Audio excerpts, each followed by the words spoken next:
जय श्री कृष्ण। प्यारे भक्तों, आज आप सभी श्रवण करें सोमवती अमावस पर सुनी जाने वाली श्रीमद् भागवत गीता पाठ की इन अध्याय के श्रवण से ही आपकी हर इच्छा अवश्य पूर्ण होगी। अमावस्या के दिन गीता का पाठ करने और उसे समझने से व्यक्ति को गहरी आध्यात्मिक उन्नति का अनुभव होता है और यह दिन ध्यान और आत्मचिंतन के लिए विशेष होता है। और गीता के सिद्धांत इस प्रक्रिया को गहराई प्रदान करते हैं। गीता के इन पाठ का श्रवण पितरों के शांति के लिए किया जाता है। इसे सुनने समझने से जीवन में सकारात्मक बदलाव और अस्पष्टता आती है। इस प्रकार अमावस्या और गीता का समन्वय व्यक्ति को आत्मिक शुद्धि, पवित्रता और उन्नति की ओर प्रेरित करता है। प्यारे भक्तों, आज के दिन इन अध्याय को अवश्य सुने, आपको लाभ अवश्य होगा। प्रेम से बोलिए जय श्री कृष्ण। श्री कृष्ण भगवान बोले, हे पार्थ, जो मुझ में मन लगाकर मेरे में ही आश्रय लेकर योगा अभ्यास करते हुए मेरे स्वरूप का संचय रहित पूर्ण ज्ञान प्राप्त होगा, सो सुनो, विज्ञान के सहित वह पूर्ण ज्ञान में तुम्हें सुनाता हूँ, जिसके जानने से तुमको इस लोक में और कुछ जानना शेष न रहेगा। सहस्त्रों मनुष्य में से कोई एक सिद्धि प्राप्त के लिए यत्न करता है। उन यत्न करने वाले सिद्धों में से कोई बिरला ही मुझे ठीक जान पड़ता है। पृथ्वी, जल, अग्नि, वायु, आकाश, मन, बुद्धि और अहंकार, यह 8 प्रकार की मेरी प्रकृति माया है। इस प्रकृति को अपरा, अचेतन अर्थात जड़ कहते हैं। और हे महाबाहो, इससे दूसरी प्रकृति चेतन है, जिसने संपूर्ण जगत धारण किया है। इन्हीं प्रकृतियों से सब प्राणी मात्र उत्पन्न होते हैं। ऐसा जानो, यह प्रकृतियां हमसे ही उत्पन्न हुई है। इस तरह सब जगत की उत्पत्ति और प्रलय का कारण मैं ही हूँ। हे धनंजय, जिस प्रकार धागे में मणि पिराई जाती है, उसी भांति यह सब संसार मुझसे बड़े और कुछ भी नहीं। हे कुंती पुत्र, जल में रस में मैं ही हूँ, चंद्रमा और सूर्य में प्रकाश में मैं ही हूँ, सब वेदों का सार मैं ही हूँ, आकाश में शब्द तथा पुरुष में पौरुष मैं ही हूँ। हे अर्जुन, पृथ्वी में सुगंध तथा अग्नि में तेज रूप मैं ही हूँ, सब प्राणियों में जीवन और तपस्वियों का तप मैं ही हूँ। हे पार्थ, समस्त प्राणियों में सनातन बीज रूप मुझको ही जानना, बुद्धिमानों में बुद्धि स्वरूप और तेजस्वियों में तेज मैं ही हूँ। हे अर्जुन, काम और रोग रहित बलवान पुरुषों में धर्म के विरुद्ध न जानने वाला कर्म मैं ही हूँ। जितने भी स्वास्तिक, राजस, तामस पदार्थ है, वे सब मुझसे ही उत्पन्न हैं, परंतु उनमें मैं नहीं रहता। ये सब मुझ में है। सत्व, रज, तम, इन तीनों गुणों के प्रभाव से यह सारा जगत मोहित हो रहा है। इस कारण यह मेरी गुणमयी और दिव्यमयी माया अति दुस्तर है। जो मुझको अनन्य भाव से भजते हैं, वे इस माया को पार कर जाते हैं। हे भारत श्रेष्ठ अर्जुन, 4 प्रकार के जीव मुझको भजते हैं। दुखिया, जिज्ञासु, ऐश्वर्य की कामना करने वाले और ज्ञानी, जिनमें मुझे सदा एकाग्रचित और केवल मेरी भक्ति करने वाले, और ज्ञानी, जिनमें मुझे सदा एकाग्रचित और केवल मेरी भक्ति करने वाले ज्ञानी पुरुष श्रेष्ठ है, क्योंकि मैं ज्ञानी को अत्यंत प्रिय हूँ और वह मुझको प्रिय है। यद्यपि ये सभी भक्त श्रेष्ठ है, तथापि ज्ञानी तो मेरी आत्मा ही है, क्योंकि वह मुझ में ही मन लगाकर मुझको ही सर्वोत्तम गति, मान मेरा ही आश्रय ग्रहण करता है। वह ज्ञानी अनेक जन्मों के बाद मुझे पा लेता है। ऐसा महात्मा अति दुर्लभ है जो सब जगत को वासुदेवमय समझे। हे अर्जुन, जो भक्त श्रद्धा पूर्वक जिस जिस देवता का पूजन करना चाहते हैं, उन पुरुषों की उस श्रद्धा को मैं दृढ़ कर देता हूँ। यह उस श्रद्धा से मुक्त होकर उस देवता की आराधना करता है, फिर उसको मेरे ही रचे हुए काम का फल प्राप्त होते हैं। परंतु उन अल्प बुद्धि वालों का फल नाशवान है। देवताओं की आराधना करने वाले देवताओं को मिलते हैं और अव्यय, अविनाशी, अच्युत्यम स्वरूप को न जानकर मंद बुद्धि लोग मुझे अव्यक्त को व्यक्त मानते हैं। मैं योग माया से आच्छादित होने के कारण सबको नहीं दिखता। उसी से मूर्ख लोग अनादि तथा अविनाशी मुझको नहीं जानते। हे अर्जुन, मैं भूत, भविष्य और वर्तमान के सभी प्राणियों को ही जानता हूँ, पर मुझे कोई भी नहीं जानता। हे भारत, हे परम तप, इच्छा और देश से उत्पन्न होने वाले सुख दुख आदि धंधों के मोह से जगत के सभी प्राणी भ्रम में फंस जाते हैं। जिन पुण्य आत्माओं के पाप नष्ट हो गए हैं, वह पुरुष दृढ़ मोह से छूटकर दृढ़ निश्चय करके मेरी भक्ति करते हैं, जो आश्रय लेकर जीवन मरण से दूर करने के अर्थ प्रयत्न करते हैं। वे पुरुष ब्रह्मा आत्मज्ञान अपने चित्त को निश्चल रखकर उसका संगम करता है और अंत कारण की समाधि लगाता है, जिस अवस्था में योग अभ्यास के कारण चित्त का वेग रुक रुक कर विषयों से पृथक होने लगता है और जब शुद्ध अंतःकरण से आत्मा को देखकर आत्मा में ही संतुष्ट होता है, जिस अवस्था में वह अत्यंत सुख जो इंद्रियों द्वारा जाना नहीं जा सकता, वरन केवल बुद्धि से ही जाना जाता है, और जब वह योगी अनुभव करता है तब आत्मा स्वरूप में स्थिर हो उससे विचलित नहीं होता। इस अवस्था को पाकर फिर और कोई लाभ उसको अच्छा नहीं लगता, और जहाँ स्थिर होने पर और कोई बड़ा भारी दुख उसको वहां से चलायमान नहीं कर सकता। इस अवस्था को दुख संयोग वियोग कारक नामक योग जानना हो तो योग निर्विकल्प चित्त से निश्चय करके जानना चाहिए। संकल्प से उत्पन्न होने वाला समस्त कामनाओं को त्याग कर और मन ही मन में सकल इंद्रियों को चारों ओर से रोक रोक कर धैर्य के साथ बुद्धि को अपने अधीन कर धीरे धीरे विषय से दूर हटा ले और भली भांति मन को आत्मा में स्थिर करके किसी वस्तु की इच्छा ना करे, और चंचल मन जिधर जिधर जाए उधर से इसको हटाकर आत्मा के बस में करना चाहिए।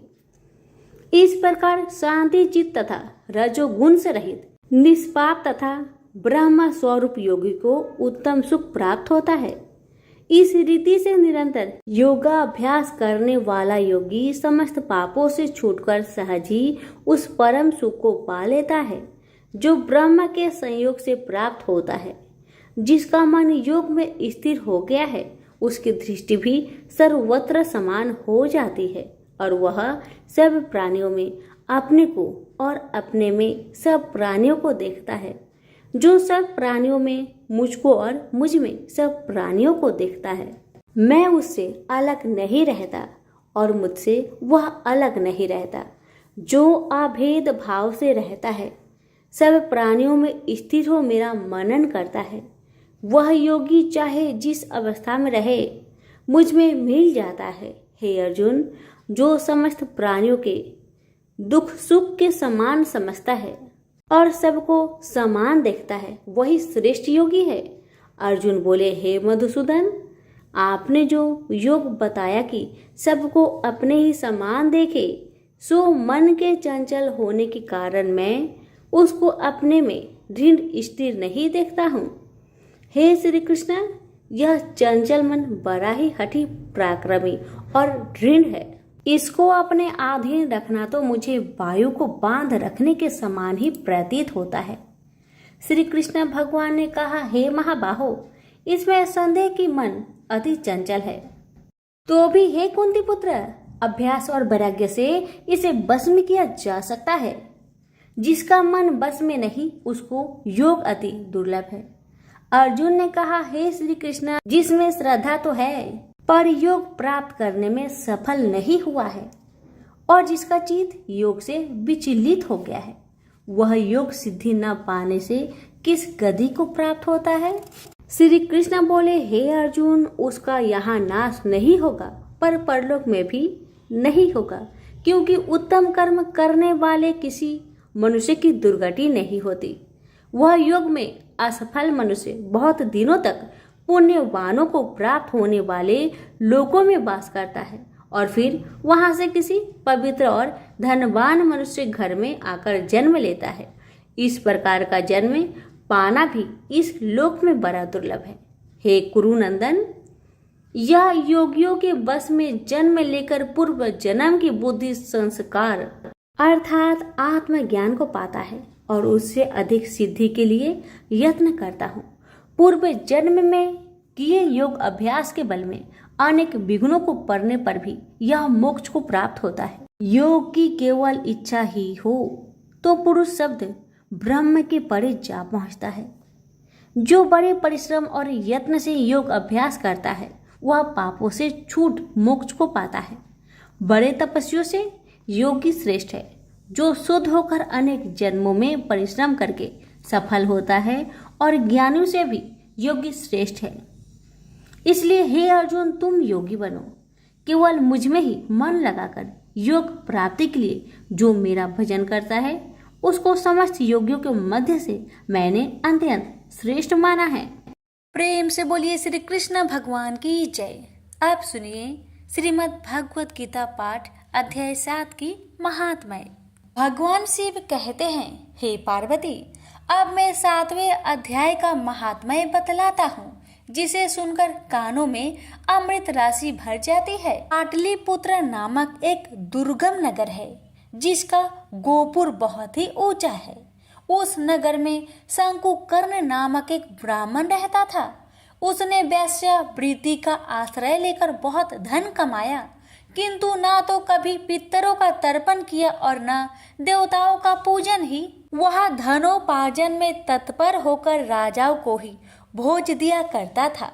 एक समय की बात है, उस ब्राह्मण ने अपना चौथा विवाह करने के लिए पुत्र और बंधुओं के साथ यात्रा की। मार्ग में आधी रात के समय जब वह सो रहा था, तब एक सर्प ने कहीं से आकर उसकी बाह में काट लिया। उसके काटते ही ऐसी अवस्था हो गई कि मणि, मंत्र और औषधि आदि से भी उसके शरीर की रक्षा असाध्य जान पड़ी। तत्पश्चात कुछ ही क्षणों में उसके प्राण पेखरू उड़ गए। वह प्रेत बना। फिर बहुत समय के बाद वह प्रेत सर्प योनि में उत्पन्न हुआ।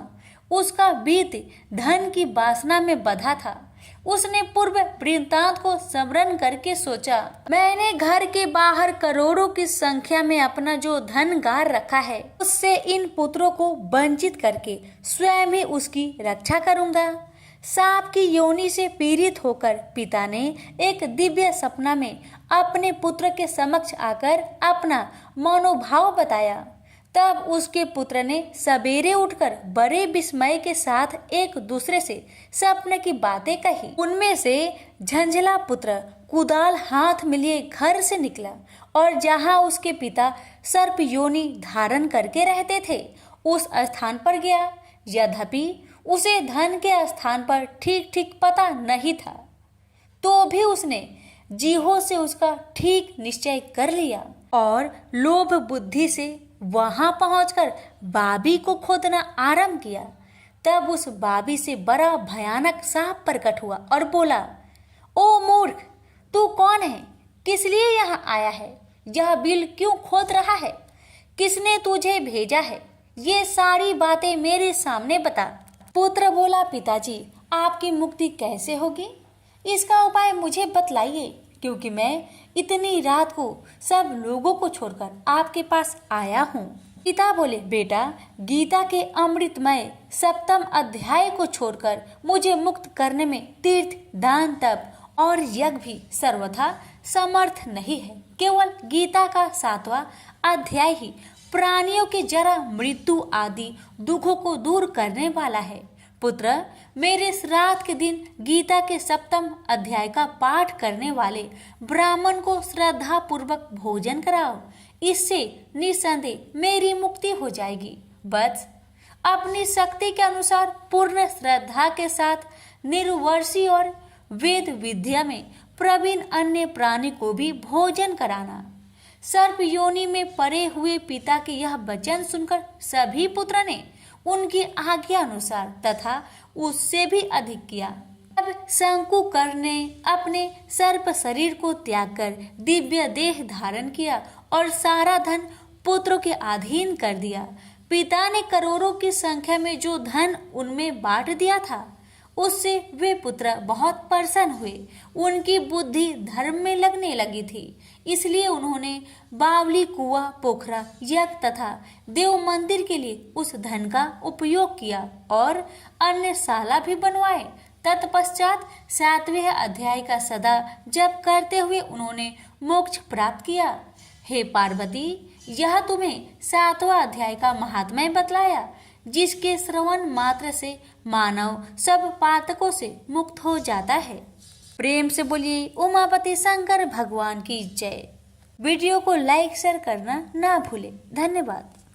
अर्जुन ने कहा, हे भगवान, मुझ पर कृपा करके अत्यंत गुप्त आध्यात्मिक विषयक वचन जो आपने कहे, उनसे मेरा मोह दूर हो गया है। हे कमल नयन, मैंने जीवों की उत्पत्ति और आपके मुख रविंद्र से विस्तार पूर्वक सुना। आपने जैसे अपने रूप का वर्णन किया, वह आपका रूप देखने की मेरी इच्छा है। हे योगेश्वर, हे मधुसूदन, आप यदि मुझे उसके देखने योग्य समझे तो आप अपना वह अव्यय रूप मुझे दिखाइए। भगवान जी ने कहा, पार्थ, नाना प्रकार के, नाना वर्ण के और नाना आकारों के मेरे शत शत सहस्त्र सहस्त्र दिव्य रूप को देखो। हे भारत, तुम वसु, रुद्र, अश्विन कुमार, मरुदगन और जो पहले कभी ना देखे थे, ऐसे मेरे आश्चर्यमय रूप को देखो। गुणाकेश व चराचर सहित यह चरित्र देखो तथा और जो कुछ देखना चाहो तुम यह मेरी देह में देख लो, परंतु तुम इस नेत्र से मुझे नहीं देख सकोगे, इसलिए मैं तुमको दिव्य नेत्र देता हूँ। उनसे मेरा विराट रूप देखो। संजय ने धृतराष्ट्र से कहा, हे राजन, इस प्रकार श्री कृष्णचंद्र ने अर्जुन से कहा और उसको दिव्य दृष्टि देकर अपना अलौकिक रूप दिखाया।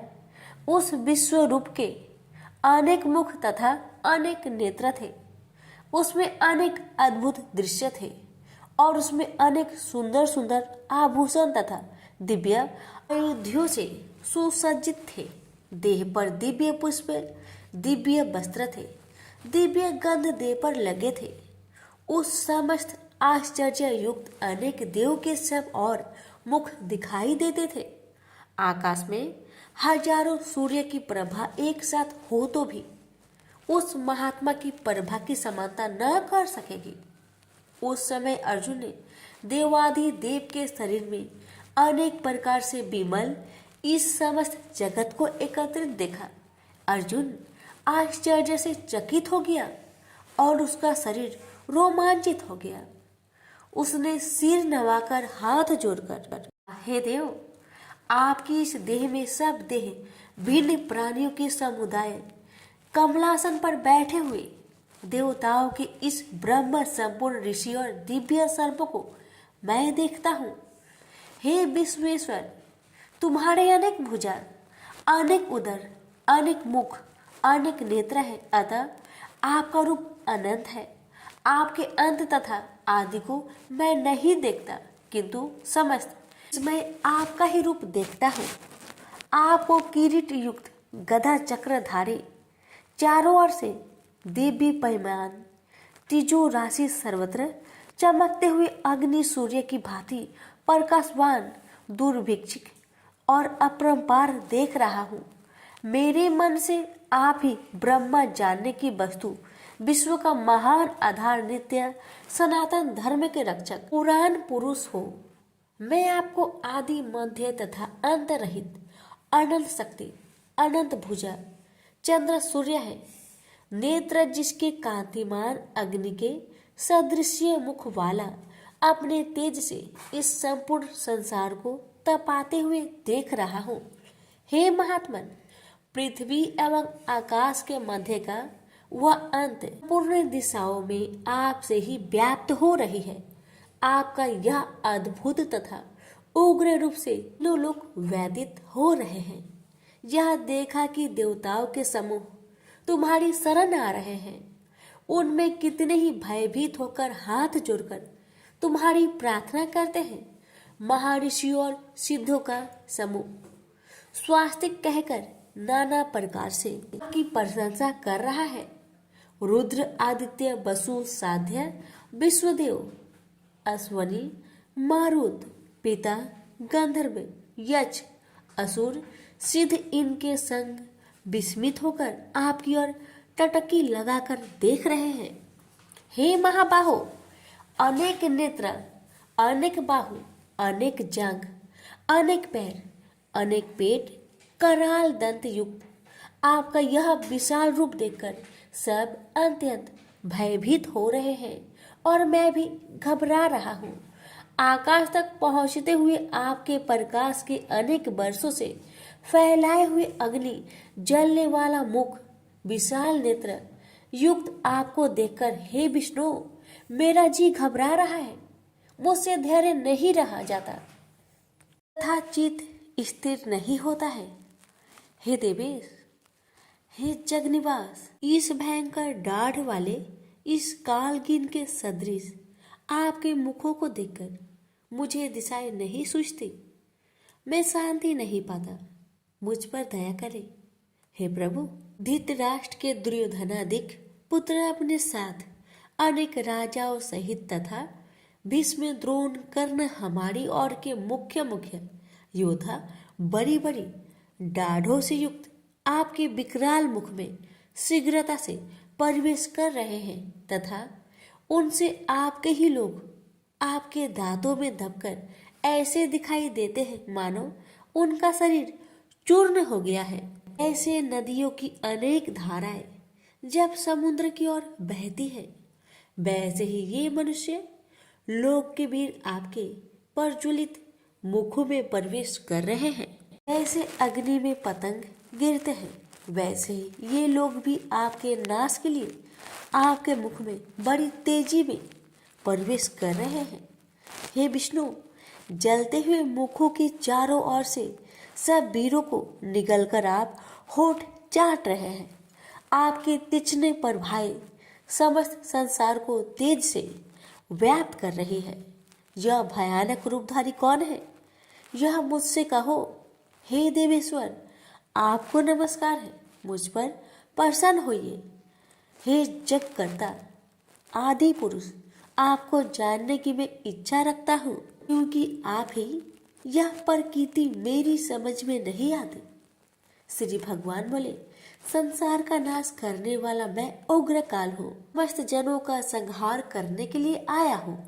तुम्हारे युद्ध न करने पर ये वीर जीवित नहीं रह सकेंगे। अतः तुम उठो, शत्रुओं के संहार यश को लेकर इस समृद्धिशाली राज्य का भोग करो। हे सभ्य साचिन, उनको मैंने पहले ही मार रखा है। तुम केवल निमित्त मात्र हो जाओ। मेरे मारे हुए द्रोण, भीष्म, जयद्रथ, कर्ण और अन्य योद्धाओं को मारो। घबराओ मत, तुम युद्ध में शत्रुओं को जीतोगे। संजय ने कहा। इस प्रकार श्री कृष्ण जी के वचन सुन मुकुटधारी अर्जुन हाथ जोड़कर कंपित और भयभीत हुए साष्टांग प्रणाम कर नम्रता पूर्वक कहने लगा, हे ऋषिकेश, आपके गुणगान करने से संसार प्रसन्न और प्रेम मग्न हो रहा है। राक्षस डरकर दिशाओं की ओर भागते हैं तथा सिद्ध आपको नमस्कार करते हैं। हे महात्मन, हे अनंत, हे वशिष्ठ देव, हे जग निवास, आप ब्रह्मा से भी श्रेष्ठ हो। आपको देवता क्यों ना नमस्कार करें। व्याप्त भी आप हो। हे अनंत रूप, आप आदि देव हो, पुरातन पुरुष हो, विश्व की परम आधार हो, ज्ञाता तथा श्रेष्ठ हो। श्रेष्ठ स्थान आप हो, विश्व का विस्तार करने वाले आप हो। आपकी महिमा को ना जानकर मैंने आपको अपना मित्र मानकर हे कृष्ण, हे सखे, ऐसा जो तिरस्कार से कहा सो प्रमोद से तथा स्नेह से हे अच्युत, आप प्रियमय रूप आपसे इन बातों की क्षमा मांगता हूँ जो कि मैंने परिहास से विहार सोते बैठते और भोजन समय अकेले अथवा मित्रों के मध्य में आपका अपमान किया है। आप इस स्थान जंगल रूप लोक के पिता, पूज्य और महान गुरु हो। त्रिलोकी में भी आपके समान कोई नहीं है। आपसे अधिक अतुल प्रभाव कहाँ से होगा। इसीलिए स्तुत्य इस आपसे सिर झुकाकर प्रणाम करके यही प्रार्थना करता हूँ कि मुझ पर कृपा करें। हे देव, जैसे पिता पुत्र के, मित्र मित्र के, पति पत्नी के अपराध को क्षमा करता है, वैसे ही आप भी मेरे अपराध को क्षमा करें। हे देव, जो पहले कभी नहीं देखा ऐसा आपका रूप देखकर मैं प्रसन्न हूँ, परंतु भय से मेरा मन व्याकुल है। इसलिए वही पहला रूप मुझे दिखाइए तथा हे देवेश, हे जगनिवास, आप प्रसन्न हो जाइए। हे शस्त्र बाहु विश्वमूर्ति, मैं फिर आपको वही किरीट गदा और हाथ में चक्र धारण किए हुए देखना चाहता हूँ। श्री कृष्ण भगवान ने कहा, हे अर्जुन, मैंने प्रसन्न होकर यह तेजोमय अनंत आद्य विश्व रूप अपने योग के प्रभाव से तुमको दिखलाया है, जिसको तुम्हारे अतिरिक्त इससे पहले किसी ने नहीं देखा था। मेरा ऐसा भयानक रूप देख तुम व्याकुल और मूढ़ न हो। भय त्याग, प्रसन्नचित होकर फिर तुम मेरा वही रूप देखो। संजय ने कहा। इतना कहकर श्री कृष्ण फिर चतुर्भुज और सौम्य रूप धारण कर कृष्ण ने अर्जुन को, जो भयभीत था, धीरज बधाया। अर्जुन ने कहा, हे जनार्दन, आपके सौम्य दिव्य मंगल रूप को देखकर मैं प्रसन्नचित होकर स्वस्थता को प्राप्त हुआ। श्री कृष्ण बोले, हे पार्थ, मेरा जो विश्व रूप तुमने देखा है इसका दर्शन संभव नहीं। देवता भी उस रूप की आकांक्षा करते हैं। हे अर्जुन, जैसा मेरा रूप तुमने देखा है ऐसा रूप को वेदा ध्यान तप दान व यज्ञ आदि कर्म द्वारा भी देखना असंभव है। जो कोई मनुष्य मेरी ही भक्ति के लिए कर्म करते हैं, मुझको ही सर्वोत्तम मानते हैं, मुझ में ही भक्ति रखते हैं, सब संसारिक सुखों से विमुख हो चुके हैं, संपूर्ण प्राणी मात्रा से वैर त्याग चुके हैं, वे ही मुझको प्राप्त कर सकते हैं। प्रेम से बोलिए श्री कृष्ण भगवान की जय। सुनिए 11वां अध्याय की महात्म्य। श्री भगवान जी बोले, हे लक्ष्मी, अब 11वें अध्याय का महात्म्य सुनो। एक तुंगभद्र नामक नगर था, जिसके राजा का नाम सुखानंद था। वह श्री लक्ष्मी नारायण की बहुत सेवा करता था।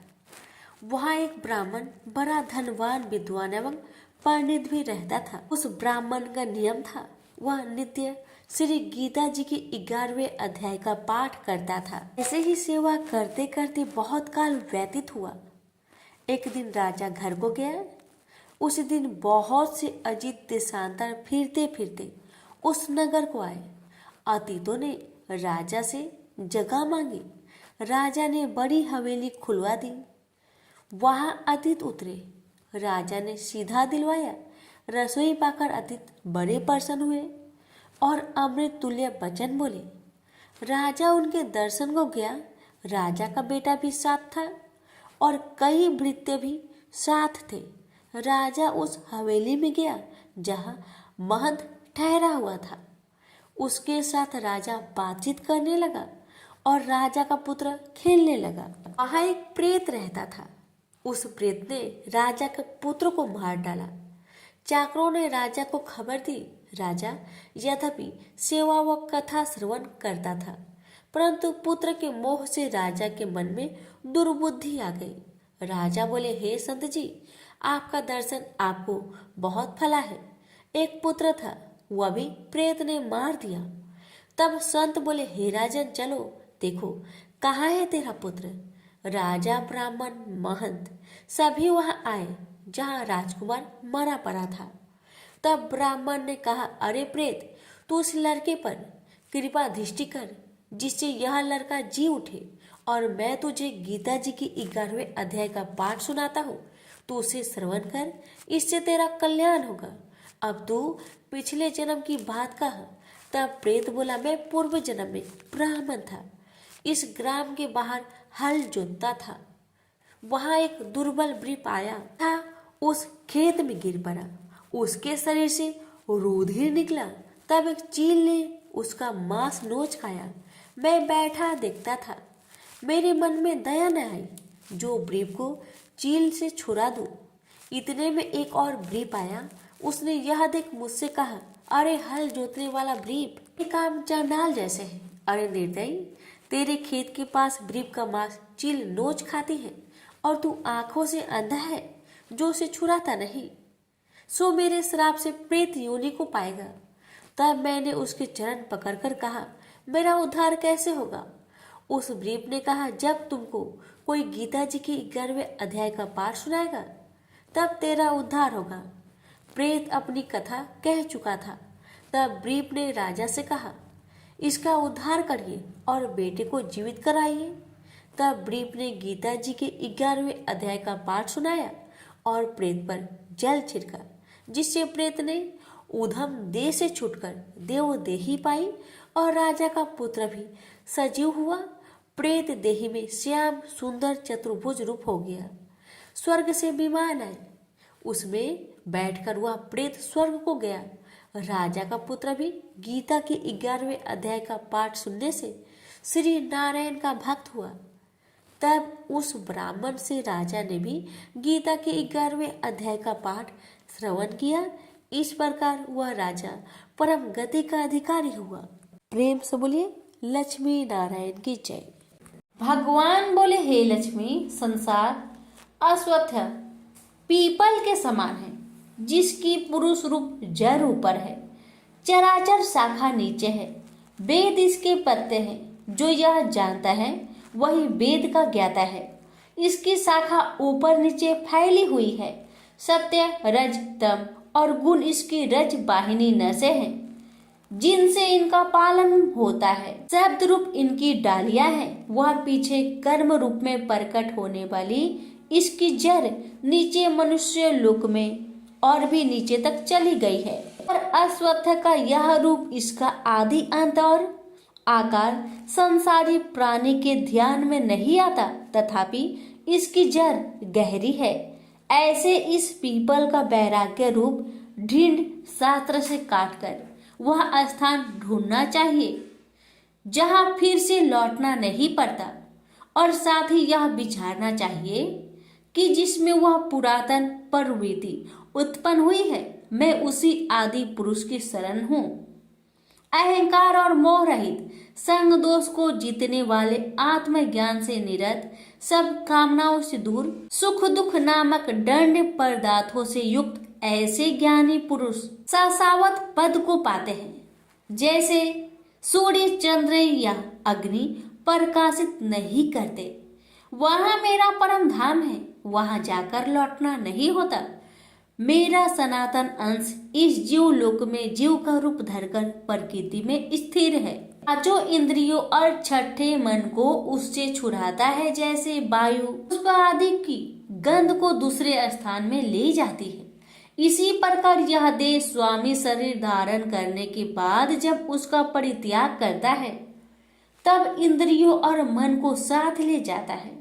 कान, आंख, चर्म, जीभ, नाक और मन का आश्चर्य लेकर वह विषयों का भोग करता है। एक देह से दूसरी देह को जाते अथवा एक ही देह में रहते समय अथवा इंद्रियों से मुक्त हो विषयों का उपभोग करते हुए इसको मूर्ख नहीं देख सकते, परंतु जिनके ज्ञान रूपी नेत्र है वह देखते हैं। यत्न करने से योगी जन इसे देखते हैं, परंतु अज्ञानी यत्न करने पर भी नहीं देख पाते। जो तेज सूर्य, चंद्र और अग्नि में वर्तमान है और जगत को प्रकाशित करता है, उसे मेरा ही तेज जानो। मैं पृथ्वी में प्रवेश कर अपने तेज से समस्त भूतों को धारण करता हूँ और इसमें भरा हुआ चंद्रमा बनकर मैं ही सब औषधियों का पोषण करता हूँ।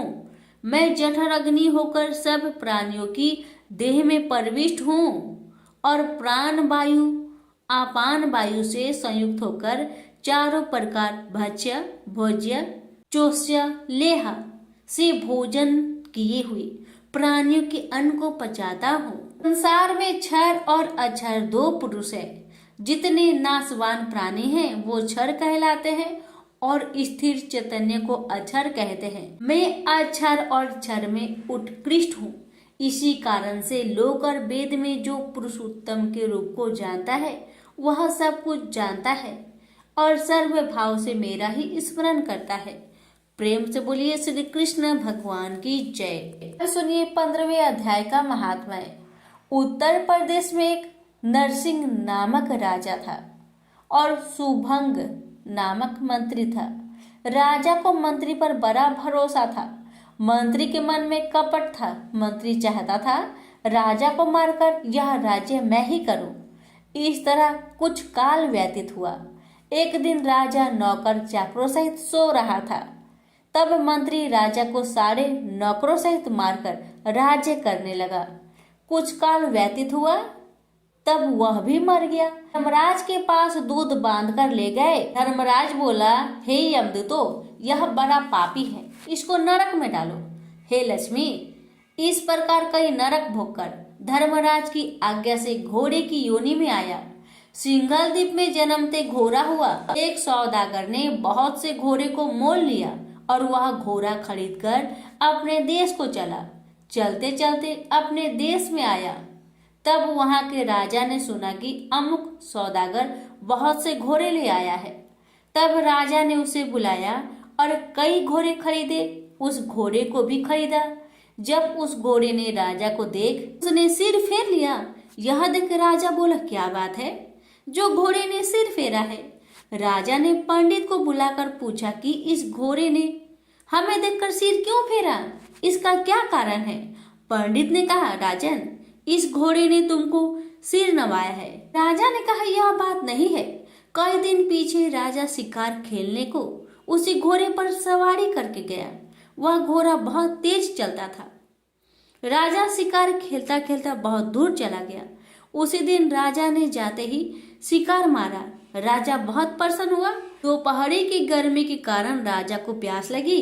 तब राजा ने वन में एक साधु को कुटिया में बैठे देखा। तालाब से जल भरा हुआ था। वहां राजा उतरा, घोड़े को वृक्ष में बांधकर कुटिया में गया तो साधु अपने पुत्र को गीता जी के 15वें अध्याय का पाठ सिखा रहा था। वृक्ष के पट्टे पर श्लोक लिखकर बालक से कहा, खेलते भी रहो और इसको कंठ करो। उस पत्ते को घोड़े ने देखा तो तुरंत उसकी देह छूट गई। देवदेही पाई, स्वर्ग से विमान आया, उस पर बैठ बैकुंठ को चला। इतने में ही राजा जल पीकर बाहर आया। देखा तो घोड़ा मरा है। राजा चिंतित होकर बोला, यह घोड़ा किसने मारा है? इसे क्या हुआ? इतने में वह बोला, हे राजन, तेरे घोड़े का चैतन्य मैं हूँ। मैंने अब देवदेही पाई है, बैकुंठ को चला हूँ। राजा ने पूछा, तुमने कौन सा पुण्य किया है? घोड़ा बोला, यह बात ऋषिवर से पूछो। राजा ने मुनीश्वर से पूछा। मुनि बोला, हे राजन, गीता जी का श्लोक लिखा हुआ पत्ता इसके आगे पड़ा है। घोड़े ने यह अक्षर देखे हैं, इस कारण घोड़े की सदगति हुई है। श्री नारायण जी बोले, हे लक्ष्मी, यह गीता के 15वें अध्याय का महात्म्य मैंने तुमको सुनाया। प्रेम से बोलिए लक्ष्मी नारायण की जय।